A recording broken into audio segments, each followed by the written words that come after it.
नमस्कार मंडळी. संध्याकाळच्या वेळी मुलांना थोडीशी भूक लागते ना, अशा वेळी हा पदार्थ नक्की करून खायला द्या, जाम खुश होतील. तर मी 5-6 हिरव्या मिरच्या, धने 2 चमचे आणि अर्धा चमचा जिरे घेतले आणि काळे मिरे आहेत ना ते 10-12 घेतलेत. तर ते खरपूस भाजायला ठेवलेत. तोपर्यंत बटाटेसुद्धा सोलून घेतलेत आणि कांदे आहेत ना ते 3 घेतलेत मीडियम साईजचे आणि ते सुद्धा बारीक असे मी चिरून घेतलेले आहेत. तोपर्यंत आपला मसाला जो आहे तो गरम करून थंडसुद्धा झालेला आहे. तो आता मिक्सरमधून ओबडधोबड असा मी वाटून घेतला आहे. तर बघा असा हा दरदरीत असा वाटून घ्यायचा. कोथिंबीरसुद्धा चिरून झाली आहे. आता जे बटाटे आहेत ना ते असे मोठ्या मोठ्या आकाराचे चिरून घ्यायचे, बारीक चिरायचे नाहीत. पुढे जाऊन सांगते का ते. हे जे बटाटे आहेत ते जवळजवळ अर्धा किलो इतके आहेत. तर आता चिरलेले कांदे, कोथिंबीर तीसुद्धा टाकून घ्यायची. आता आपण वाटलेला मसाला होता ना तो 2 चमचे टाकायचा, घरगुती तिखट अर्धा चमचा, तर मीठ चवीप्रमाणे. काळं मीठ आठवणीने टाका, त्याच्यामुळे खूपच छान टेस्ट येते. आता साखर अर्धा चमचा घेतली आहे. तर चिंचेची चटणी आहे ती मी घरातच केली होती, तुमच्याबरोबर त्याची रेसिपीसुद्धा शेअर केली आहे.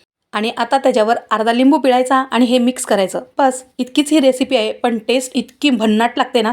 मुलांचं जेव्हा फन अँड फेअर असते ना शाळेमध्ये वगैरे, तर तेव्हासुद्धा त्यांना जर बनवून हे तुम्ही विकायला दिलेत ना तर त्यांना खूप आवडेल. चला तर मग बाय.